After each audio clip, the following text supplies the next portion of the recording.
चैत्र या शारदीय नवरात्रि पर कन्या पूजन और कन्या भोज का आयोजन किया जाता है। 30 को अष्टमी और 1 अक्टूबर 2025 को नवमी है। कन्या पूजन को कुमारिका पूजा भी कहते हैं। 10 वर्ष तक की उम्र की कन्या को नवरात्रा पर भोजन कराने का प्रचलन है। कन्याओं के रूप कुमारी पूजा में ये बालिकाएं देवी दुर्गा के विभिन्न रूपों को दर्शाती है। 1 कुमारिका, 2 त्रिमूर्ति, 3 कल्याणी, 4 रोहिणी, 5 काली, 6 चंडिका, 7 संभावी, 8 दुर्गा और 9 भद्रा। कन्याओं की आयु 10 साल से ज़्यादा नहीं होनी चाहिए। 1 से 2 साल की कन्या कुमारी को पूजने से धन, 3 साल की त्रिमूर्ति को पूजने से धान्य, 4 साल की कल्याणी को पूजने से सुख, 5 साल की रोहिणी को पूजने से सफलता, 6 साल की कालिका को पूजने से यश, 7 साल की चंडिका को पूजने से समृद्धि, 8 साल की संभावी को पूजने से पराक्रम, 9 साल की दुर्गा को पूजने से वैभव और 10 साल की कन्या सुभद्रा को पूजने से सौभाग्य का आशीर्वाद प्राप्त होता है। नवरात्रि की अष्टमी और नवमी तिथि पर कन्या पूजन करने का रिवाज है। कई बार लोगों को कन्या पूजन के लिए कन्या नहीं मिल पाती है। अगर आपको भी कन्या पूजन के लिए कन्या नहीं मिल रही है तो आप किसी मंदिर या किसी ऐसी जगह जा सकते हैं जहां ज़रूरतमंद या गरीब बच्चियां मिल जाए। इन जगहों पर जाकर आप कन्याओं को भोजन कराकर और उन्हें दान देकर कन्या पूजन कर सकते हैं।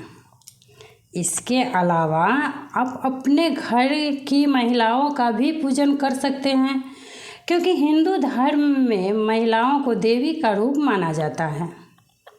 ऐसे में आप अपने घर की महिलाओं का पूजन कन्याओं की तरह ही कर सकते हैं। कभी कभी लोग अपने बेटियों को स्कूल जैसे भिन्न कारणों से दूसरों को घर नहीं भेज पाते हैं। ऐसे में आप कन्याओं के घर प्रसाद और दक्षिणा पहुंचा सकते हैं। पारंपरिक रूप से 9 कन्या को आमंत्रित करना सर्वोत्तम माना जाता है।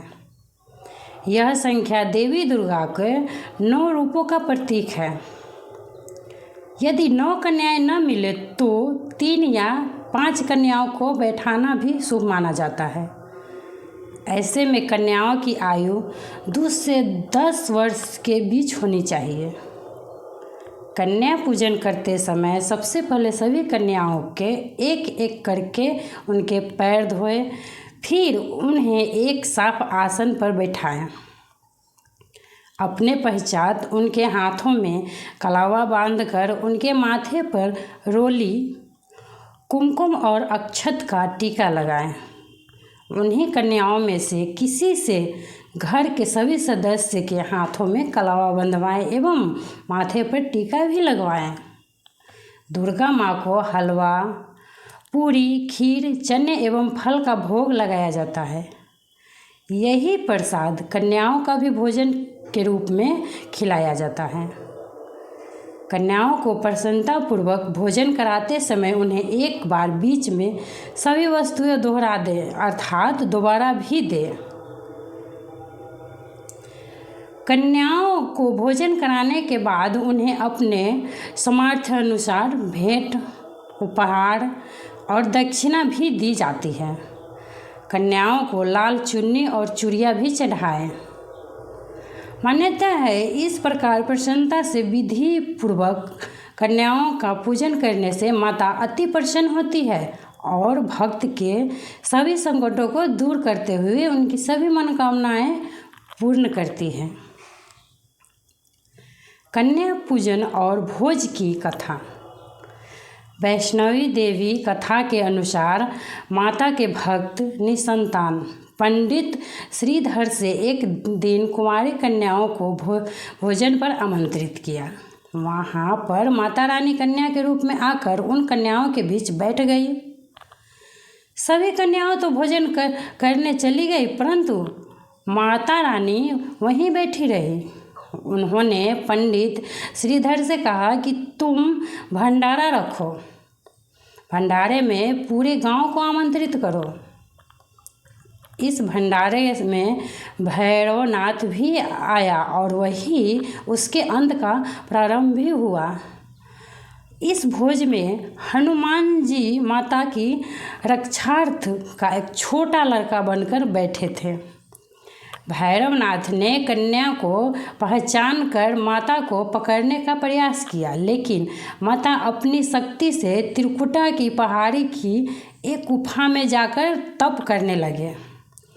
गुफा के बाहर हनुमान जी पहाड़ा देने लगे, तभी वहाँ भैरवनाथ आ धमका। हनुमान जी ने उसकी खूब पिटाई की और 8 दिन तक उससे युद्ध चलता रहा। तब माता गुफा से बाहर निकली और उन्हें अपने अस्त्र से भैरवनाथ का सिर काट दिया, जो दूर जाकर गिरा। फिर माँ ने श्रीधर को संतान प्राप्ति का वरदान दिया। हिंदी तभी से उस पहाड़ी की गुफा में माता वैष्णव देवी का वास है। इसीलिए जब भी कन्या भोज कराया जाता है तो उनके साथ में एक लंगुरिया मतलब छोटा लड़का को भी भोजन कराया जाता है, जो कि हनुमान जी का रूप होता है।